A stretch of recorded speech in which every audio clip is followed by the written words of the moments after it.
J'ai accusé l'innocente Marion, une jeune servante de Madame de Versely, du vol d'un ruban que j'ai moi-même dérobé.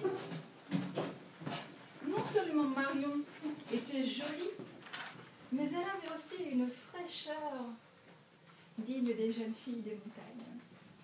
Et surtout un air de modestie et de douceur qui faisait qu'on pouvait la voir sans l'aimer. D'ailleurs, bonne fille, sage et d'une fidélité à toute épreuve. C'est ce qui surprit quand je la nommais voleuse.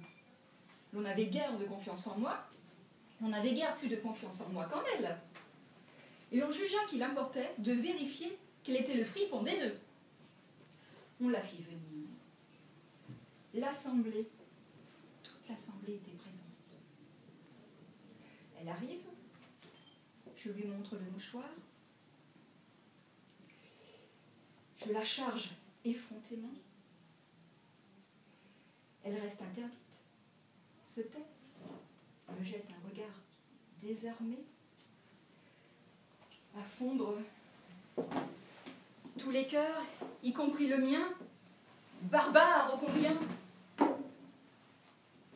Elle nie enfin, avec effarouchement, mais sans emportement.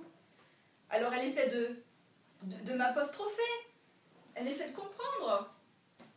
Elle m'exhorte de rentrer en moi-même, de ne pas déshonorer une jeune fille innocente qui ne m'a jamais fait de mal. En un mot, elle ne comprend pas. Et moi, avec cette impudence infernale, je confirme ma déclaration.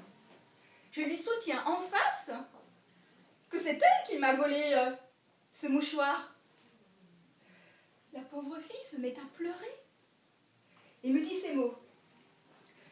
« Ah, Rousseau, je vous croyais un bon caractère et vous me rendez bien malheureuse, mais je ne voudrais pas être à votre place. » Voilà tout. Dans le tracas où l'on était, on ne se donna pas le temps d'approfondir la chose. Et le comte de la Roque, en nous voyant tous deux, se contenta de nous dire que la conscience du coupable vengerait pas à pas assez celle de l'innocent. Sa prédiction n'a pas été vaine. Elle ne cesse pas un jour de s'accomplir.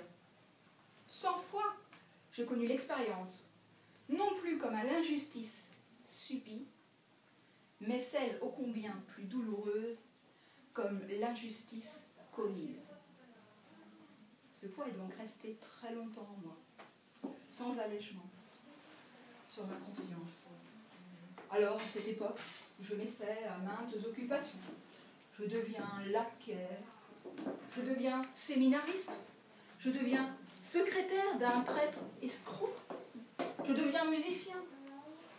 Mais mon plaisir n'est que de vivre auprès de Madame de Varras.